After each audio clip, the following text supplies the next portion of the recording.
गरुडगमन तव चरणकमलमिह मनसि लसतु मम नित्यम् गरुडगमन तव चरणकमलमिह मनसि लसतु मम नित्यम् मनसि लसतु मम नित्यम् मम तापमपाकुरु देव मम पापमपाकुरु देव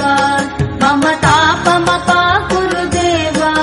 मम पापमपाकुरु देव गरुडगमन तव चरणकमलमिह मनसि लसतु मम नित्यम्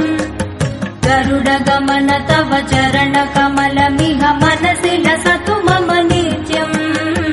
मनसि लसतु मम नित्यम् मम तापमपाकुरु देव मम पापमपाकुरु देव मम तापमपाकुरु देव मम पापमपाकुरु